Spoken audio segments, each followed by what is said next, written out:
The showdown over immigration is reaching a whole new level today, as President Biden is pushing to dismantle former President Trump's border policies. You are in the Faulkner Focus. I'm Harris Faulkner. The growing threat of new caravans now, so we're keeping up with more people trying to make it into the United States from far south. Just days now after thousands of Honduran migrants were driven back from Guatemala, with their law enforcement forces there as they were trying to push their way from that country north. This comes as President Biden told Mexico's president on Friday that he will reverse what he called the Trump administration's draconian immigration policies. Biden also signed a flurry of immigration executive orders in his first few days in office, including a 100-day freeze on deportations, ending the Remain in Mexico policy, repealing the travel ban affecting some Muslim-majority countries, reinstating DACA protections, and halting border wall construction. Former acting Homeland Secretary of Homeland Security, Chad Wolf, is calling Biden's immigration agenda dangerous for America. I'm afraid that some of the actions that President Biden and the administration has taken is actually going to cause an immigration and border security crisis on our southwest border. The department has done a good job over the last several months of keeping increased number of folks coming to the border illegally under control, and we've done that through a variety of different authorities. And now we see a rollback of some of those authorities, so it really is concerning. Joining me now is Mark Morgan, former acting Commissioner of Customs and Border Protection. Good to see you today. You know, you and I have talked for months, or maybe even longer, about what changes in the situation would really bring. Are we already seeing what you had projected? Harris, absolutely. And I would go a step further than the former acting secretary. I would say the crisis has already begun. And the caravan that we saw a couple weeks ago, the caravan now, look, Harris, listen to their own words. A migrant that is on his way to enter our country illegally, quote, said, Biden has given us 100 days to get to the U.S. border. And Harris, you also did a very good job of outlining, you know, every one of the policies right now that the Biden administration wants to do. That's not an immigration strategy. That's an open border strategy. And the smuggling organization, the migrants are loud and clear, and the crisis has already begun, Harris. I want to pop something up because we thought we were all on the same page about COVID-19. I mean, it's been almost a year now since we really started talking about it in earnest. And I say that because Joe Biden said that we were going to go forth and do things with our safety in the United States and COVID in mind. You had a tweet. I've got the pictures, or the numbers up now. Over 25 million cases in the U.S., north of 419,000 people have perished from this disease. And what do you say about this, Mark Morgan? I know you've had some strong things to say in social media. Look, Harris, this is outrageous. This is politics being put in front of public safety. Look, illegal immigration should not be allowed under any circumstances. But while we're in the middle of a global pandemic, a second strain is there. Look at the caravans. Talk about super spreader events. These same individuals come and are shoved in crowded, unsanitary stash houses and tractor trailers. The list goes on and on and on. It's dangerous for the migrants, and it's dangerous for the CB personnel who encounter them, and it's dangerous for anybody in the immigration chain who is going to be forced to deal with these individuals. It's simply unbelievable what's happening right now. You know, as you point that out, critics will say, well, no, you've got to lead with your heart. You know, we face that danger. That's right. And Harris, talk about leading with the heart. Think about it. These children are being abused. They're being trafficked. Most of them don't even know they're being trafficked till after they enter the United States. We have people that are dying every day from drowning, and exposure goes on and on. The most humane thing is to stop these individuals giving their hard-earned money and their lives to the cartels so the cartels can increase their bank accounts. That's the humane thing. And so we don't talk about that enough. It's just simply unbelievable right now that we've got policies that's actually fueling this from happening. And one quick thing. Talk about humane. This country is the most humane, compassionate country on the face of the planet. We allow more and swear in more immigrants as citizens of this country than any other country in the planet. We're talking about illegal immigration, not legal. That's a big difference. We need to start having an honest dialogue about that. You were acting director of the department that was so focused on this. Real quickly, what are the facts about keeping the caravans from coming north during this COVID-19 pandemic when, you know, this president wants to put 100 million shots in arms in 100 days? Look, right now, the government of Mexico and the Central American countries, specifically Guatemala, as you pointed out, they're doing a great job, Harris. They really are. They're doing their job because they understand this is not a U.S.-only issue. The illegal immigration is a regional crisis, and especially during the middle of a global pandemic, they know they need to do this. But at some point, if I'm the government of Mexico, the Central American countries, I'll be looking back to the U.S. and say, wait a minute, you're not doing your end of the bargain. You're actually now implementing policies that are directly driving and fueling and incentivizing the crisis. When are they going to step and say enough is enough? Mark Morgan joining us to get things started on the Faulkner Focus today. Good to see you. Thank you very much. President Biden's flurry of executive orders in his first few days in office also canceled the Keystone XL pipeline project and rejoined the Paris Climate Agreement. The top Republican in the House says the president is already headed in the wrong direction. You just look at the first week of this administration. It's Russia, China, our adversaries who are benefiting, not the American people. You're right that it's America last, but he's now put China first. The idea that he cut union jobs with Keystone Pipeline and hurt our greatest ally within Canada. But then he's gone even further. The Paris Accord only benefits China. We've lowered more emissions than any country. You could add up all Europe together. And then he goes forward with the movement of not making new American jobs. Remember what he said just less than a week ago about unity? None of those actions have taken place. Pete Hegseth joins me now, co-host of Fox and Friends Weekend. And these things were really heating up on the weekend as the new president was hard at work on those executive orders, so on and so forth, Pete. First of all, I just want to get your top line reaction to some of the news that's come together now and the criticism that this doesn't put America first. Well, of course it doesn't. And the party that Joe Biden represents is not just the party of America last. They're a party of America was never great. One of those executive orders was removing the 1776 Commission because their belief is that America is defined by its sins only. And then we're taking on adversaries like the communist Chinese who very coherently believe in their evil system and want to advance it. They want to replace the United States of America with a very aggressive form of communism around the globe. And here we are getting rid of pipelines that we need for energy independence, joining Paris Climate Accords, which is an international scheme that China will never adhere to, rejoining the WHO with no accountability for the UN or the communist Chinese. They know they can get away with all of it. And in addition to what Mark just talked about with open borders, now we're locking our country down, not letting businesses open up. It's fundamentally unserious. Joe Biden found enough time to do an executive order that would allow transgender males to compete in women's sports and, again, repeal the 1776 Commission. But he hasn't done a thing to tell the communist Chinese, you're not allowed to expand your power. It's unserious. They don't live in history, and they think America's power will be inevitable. That's why this is such a dangerous moment with Joe Biden at the helm.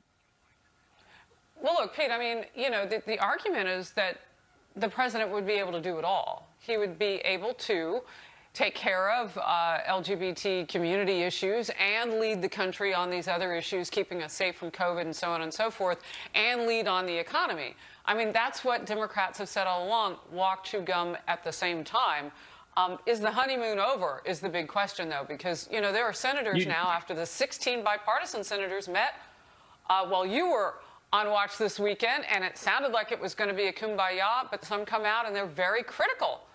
Senator Blackburn of Tennessee is one of them, very critical about what's happening right now with just a few days into the Biden administration. I'm going to ask my team if we can listen to that. Senator Blackburn, please. Yeah, I mean, the Keystone killed thousands of jobs, 11,000 direct jobs and thousands of indirect jobs.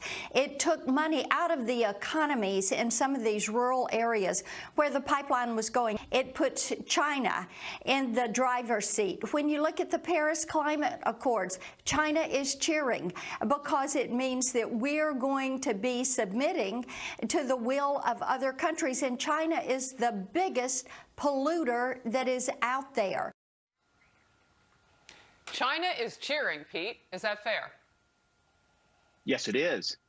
Does China really believe we can do all those things at the same time? And, oh, by the way, we're going to unite America because of a snap impeachment. We're now sending over to the Senate to try to convict a private citizen who's no longer the president over a constitutional crisis. So we're going to do all of these things and then pay for all the additional spending that Joe Biden wants. Where are we going to get that from? Well, additional debt, which the Chinese will leverage, and gutting our military, which the head of our budget committee, a socialist, Bernie Sanders, wants to do anyway. This, as the communist Chinese bypass us in multiple military capabilities, hypersonic weapons, fighter jets, and they've shown it in what they're doing in the straits outside of Taiwan and their desire to assert their influence. What would the Biden administration do there? Are they really walking and chewing gum, or are they distracted by, I don't know, foreign policy that would say, let's get back into do a Iran deal and give them cash and let them make their way toward a bomb? The world realizes that Joe Biden's all in on globalism, which is open borders and letting feckless international institutions handle things,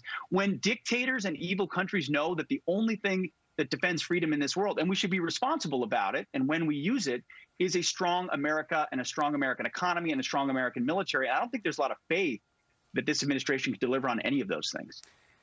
Well, and I'm curious, too, does any of that get us any closer to the Chinese government letting us come in on the ground when there's a pandemic going on and letting us look and Why see would they? how the spread is happening? I mean, maybe even now, as we have so many variants, maybe there's still some answers in Wuhan. Are we welcome to come? Anyway.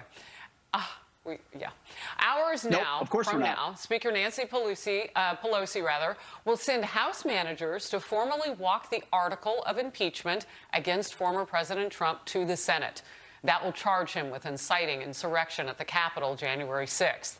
Several Republican senators are still questioning if it's constitutional to hold an impeachment trial for a now private citizen. And over the weekend, Pete, you know this, former Speaker of the House Newt Gingrich said this about Nancy Pelosi. She lives in an enclave that is guarded in San Francisco. She is surrounded by left-wing Looney Tunes. Nancy has been in politics so long that she operates like a genuine machine politician of the old order, and she doesn't mind abusing power. She doesn't mind running over people. And I would say that she is the most dangerous Speaker of the House we've had probably in American history. Pete.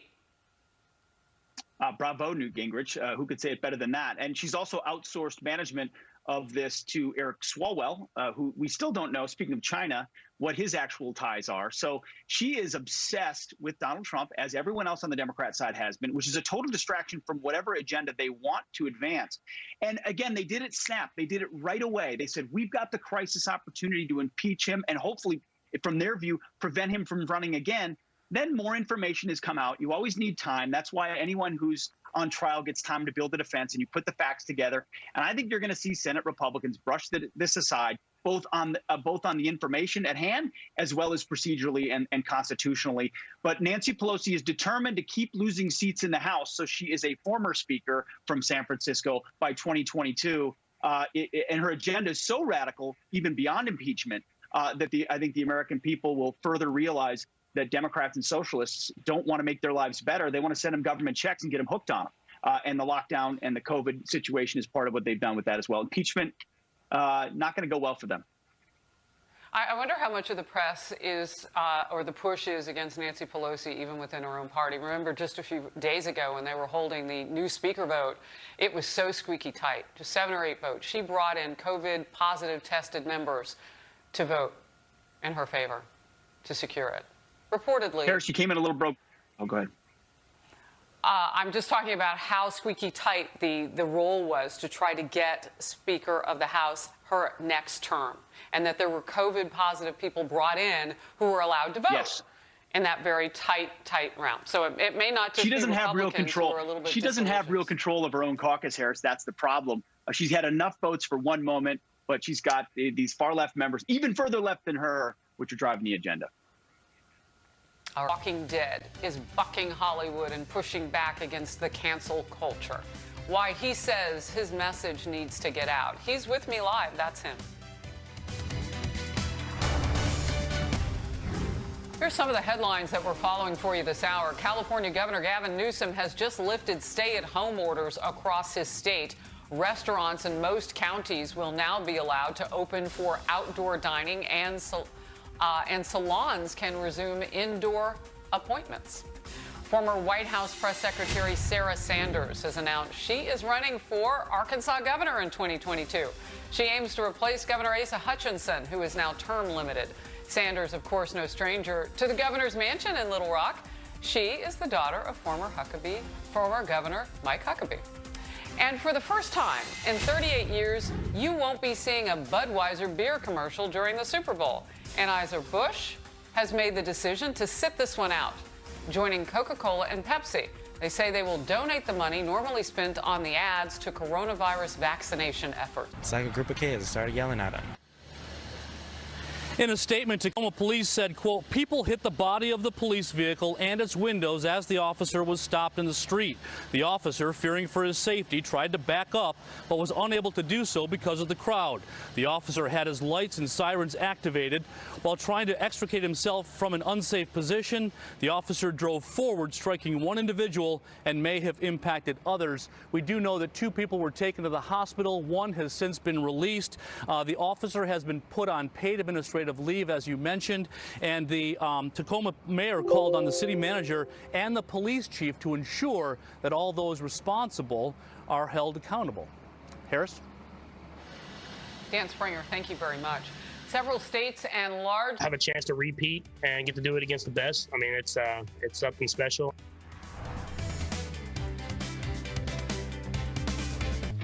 Today, the Department of Health and Human Services is issuing an epidemic order to resume indoor dining on Monday, February 1st. I know this pandemic has hurt our restaurant owners, our restaurant workers. I want you to know that I will continue to do everything in my power to support you and your families. Michigan bars and restaurants are getting ready to reopen for indoor dining at 25% capacity next week. Now, several big cities and blue states are announcing plans to lift restrictions on indoor dining. Just less than a week after a change at the White House, indoor dining resumed Saturday in Chicago and in Washington, D.C. on Friday, when nearby Baltimore resumed indoor and outdoor dining. Power Panel comes now. Fox News contributor Jessica Tarlov. David Webb, host of the David Webb Show on SiriusXM's Patriot Channel, also a Fox News contributor. Jessica and David, good to see you both. David, I'm going to start with you.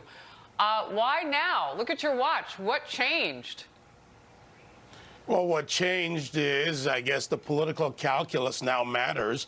They made political decisions, the follow the science crew, and they told us they would follow it. Well, now they're following the Democrat political science. But the economics matter here.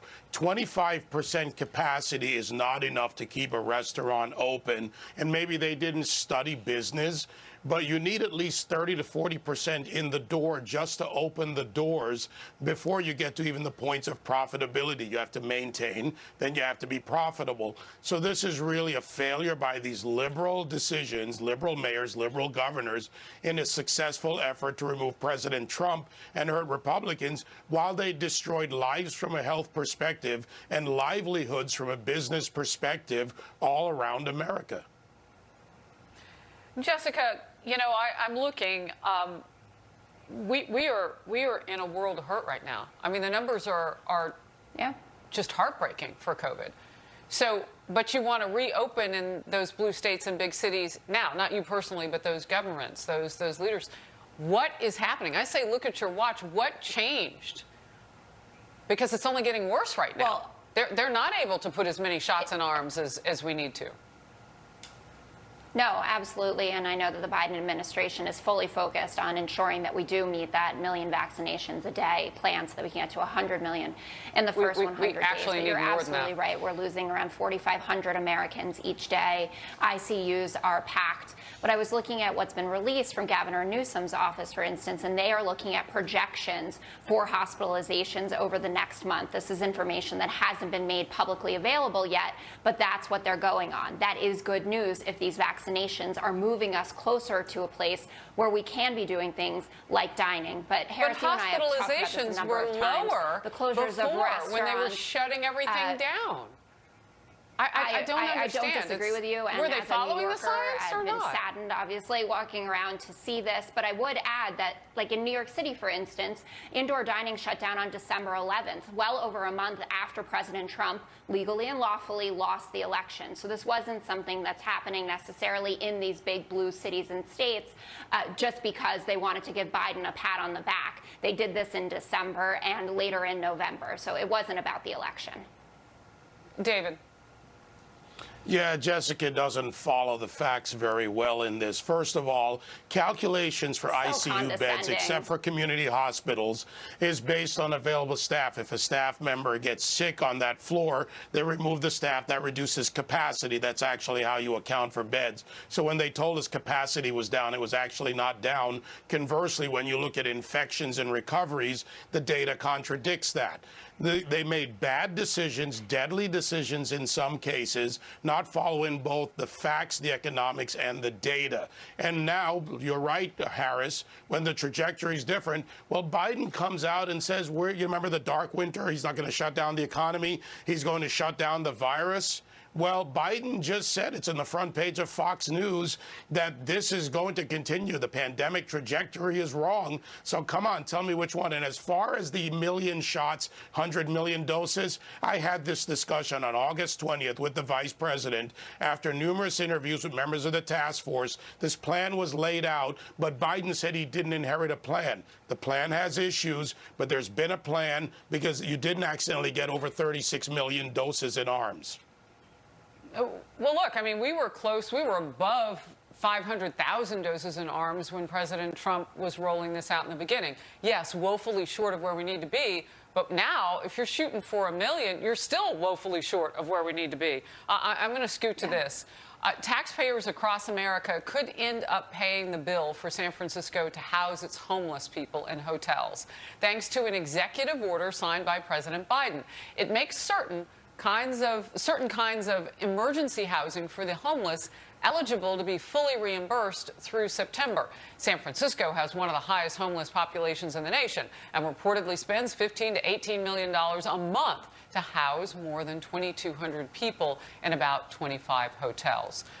Your reaction, Jessica? Well, it seems like homeless people deserve to stay alive and to be safe just as much as the rest of us. We are all created equal. And I have no problem with this, especially when you look at how the money shakes out. Blue states bail out red states. That's how it works. I pay taxes so that people in Alabama can be better off. And people in California do exactly the same thing. So if under this plan, it means that more people can avoid getting COVID because they can stay in hotels, when it is the blue states like California that are footing the bill to keep this country running, we send the cash to Washington, and if they want to put it into that, fine by me. Keep us all as safe as possible, no matter who you are or if you live on the street or in a mansion. You know, David, this is one of those areas where we all agree we want to take care of each other. Jessica's right about that. I mean, everybody's got the heart to try to fix this, but this didn't happen because of COVID. I mean, their homeless rate has been egregious for quite some time. That's about leadership. You know, according to a 2019 analysis, it would take about $12.7 billion or 1.5 million plus to solve San Francisco's homeless problem. Money isn't the problem. I've worked with organizations for the last 15 to 20 years to solve problems like ACE for the homeless in New York. Liberal policies caused a bigger problem, exacerbated the problem in San Francisco. It's not just about money. We'll put aside the talking points that Jessica just laid out. People can look at the facts and the solutions from the private sector combined with government and foundations that work for themselves. Well, when you see the video of those poor souls who are out there suffering, we all want to make a difference. It would help if it started at the top in those Democrat-led cities. All right, great to see you both. Happy New Year. Congrats on the show, and Harris. Congratulations on your Chiefs. Thank you. Oh, thank you. The show and the Chiefs. Yeah, I'm wearing red yeah. for my guys. Make me smile. Stunning new numbers on the effect that COVID has had on New York's workers and the state's economy. And we'll look at this. And that despite the risks, we have a fundamental right in this great nation to stand tall and make those choices. A star of the Walking Dead series, bucking Hollywood with anti-censorship, a message that he wants you to know about. Elon Shrilovich joins me next to tell us why he's standing up against the cancel culture and whether he's concerned about backlash in his own movie industry. That's him. He's live. Republican Senator Josh Hawley, who just found a publisher after his new book got canceled by the first publisher, writing an op-ed now. Whatever your view, corporate America's rush to cancel those it dislikes should trouble you. Here's the good news. The cancel culture agenda will only succeed if we let it. In this time of testing, conservatives must not shrink back. We need to stand up, he says, for the right of every American to be heard. Again, that's Senator Josh Hawley. Meanwhile, a star of the hit series Walking Dead is also pushing back against the cancel culture in a new video that's gone viral almost immediately. Watch. We all want the same. Our loved ones safe and fed and cared for. Our fundamental ability to express our views, dreams, and hopes unchallenged by accusations and hatred. And most of all, censorship. And to drown out the voices seeking to divide us. And to face our own hypocrisy. That actor, Elon Shrilovich, joins me now. He's also the CEO and founder of the eGuard watch company. Great to see you today. First of all, I want to start with your message and what you want people to know. Sorry, you cut out there. I just want to start with your message, Elon, and what exactly you want people to know. So essentially, I put out the message. I did it through my company. I felt like it was very important for a company to come out and take that stand. It wasn't as an individual. So I put my company, eGuard, behind it. We have a big following. And essentially, I just wanted to start fighting back against the extreme kind of censorship that we're seeing nowadays. I wanted to show that also companies can take a stand. I think it's very important, especially when you see the top 5 companies in the world that control 90% of the information and communication that we have, literally choosing who can say what. And if corporate America doesn't get in the game, then we're going to lose the battle. So that was pretty much the point of that message. You know, Elon, and talking with you, you say that there's certain words that are quite frightening that are starting to be used that should be cues to the cancellation that we're seeing. Reprogramming, re-education, looking at your social credit scores. You call them Orwellian. Why? Well, essentially, I mean, the foundation of any country that's gonna, or any society that's gonna progress is gonna be built on the notion of freedom, freedom of expression, freedom of thought. We've been having a decay of that for quite some time. And I mean, it's not a new concept. Like I said, it is Orwellian. I mean, people have written about this for many decades and have warned against it. The notion that people are now saying we have to reprogram people to think the way we want them to think is scary. I don't care which side of the aisle you're on. It should be something we can come out and say, hey, this is wrong. We should be able to have dialogue. We should be able to have debate. When that's out of the equation, there's no other solution other than, you know, escalation, which is sadly what we're seeing.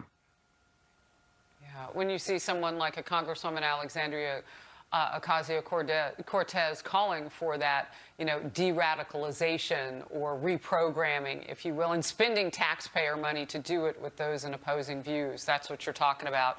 Real quickly, Senator Josh Hawley also is talking about this cancel culture and what it will take to stamp it out. He says that it's going to take all of us. You just said it's also going to take corporations. Will it also take Hollywood? And are you concerned about that at all? Is Hollywood going to come along? Well, it's definitely going to take Hollywood. I mean, look, anytime someone comes out with an opinion that's different than what Hollywood, if you're in Hollywood and you come out with an opinion that's different than what Hollywood deems acceptable, you're vilified, you're targeted, your career's over. And Hollywood actually sets trends, it sets culture. And this is really a cultural battle. We have to make it acceptable, once again, to disagree with each other and to have a diversity of opinion. And so as long as things like Hollywood, as long as trendsetters, and that's why corporate America is part of it. You have these massive brands, you have Hollywood, you have all the major infrastructures in this country that help promote how people think, how people feel, what they find acceptable, all pushing one narrative. Then so long as there's not an opposition to it, so long as there's not a counter Hollywood that says, no, you can think this, we can still make movies with you, we can still put out these ideas, you're going to have most people thinking, like, if I want to fit in, this is what I have to believe, which is what has happened. Yeah. Star of The Walking Dead, you're doing so much more. People can also see you all over the place with your new video. Amazing, amazing. Check it out. It's on YouTube. It's everywhere. It's very compelling. Elon, thank you for joining the program. Thank you. Staggering new numbers and a new report on the toll the pandemic is taking on New York's economy and its workforce out of a job. Can the Empire State bounce back?